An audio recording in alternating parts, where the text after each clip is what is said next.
want to share just a couple of thoughts with you.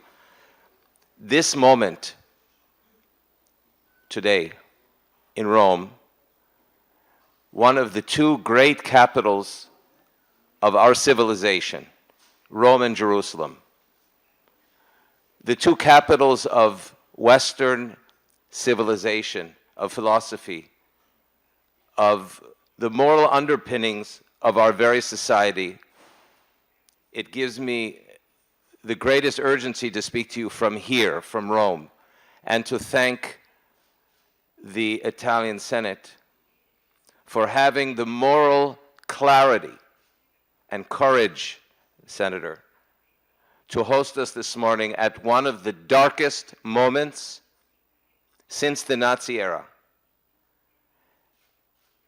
Having children in the army now, boys and girls, some of whom are in charge of saving civilians and soldiers who we watched on October the 7th, the greatest mass murder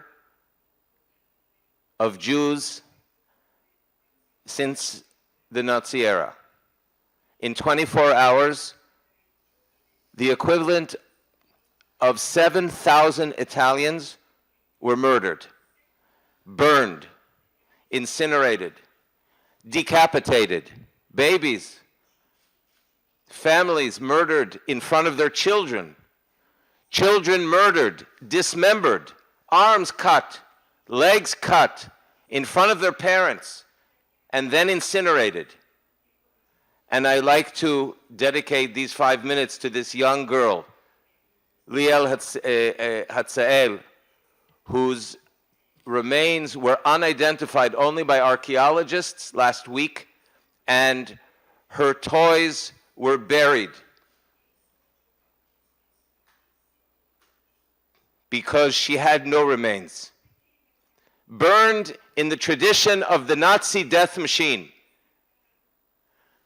but to a level of savagery that no one in this room understands, unless you see the movie that has come out by the Israeli authorities. And I urge you to watch that movie, which is unwatchable. So today, we gather to understand not only that the world has changed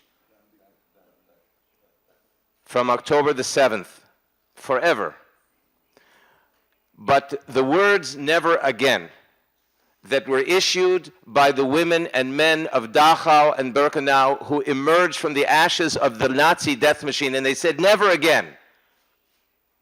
And what happened? It happened again. It happened again. And as somebody that was born in New York City and attended Harvard University, one of the great institutions of liberal, rational, philosophical understanding, were they saying never again after the massacre? No, they were saying do it again. They were saying do it again. And you can see it on Twitter. Watch the young men and women of the universities cheering on the Hamas to incinerate the Jews again after the Holocaust, with a savagery that even the Einsatzgruppen drugged and shooting young children in the pits of Poland, who after they did such acts felt shame and mental breakdown. But not today. Even in this great country and across Europe and the United States, tens of thousands of young people are cheering on the Hamas. So unlike the Nazi era, where the shock of the Holocaust caused amazement throughout the West, here the massacre caused celebration throughout the West.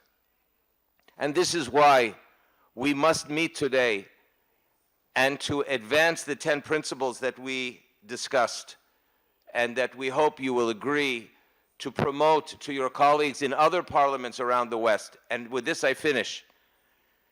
Our civilization is under threat.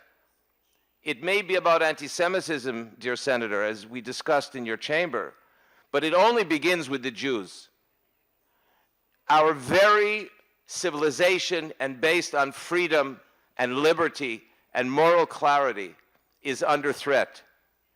And if we don't stop it now, it will come to this capital, and it has come to the capitals of Europe, as you see on your television. So, allow me to say, in the name of our common humanity, how important this moment is together, and how we hope in the next couple of hours to explain to you the ideological, religious, political, and philosophical underpinnings of this phenomenon, whose danger we must not underestimate, and whose threat we can overcome together with the moral clarity that we have in this room. Thank you so much, Senator.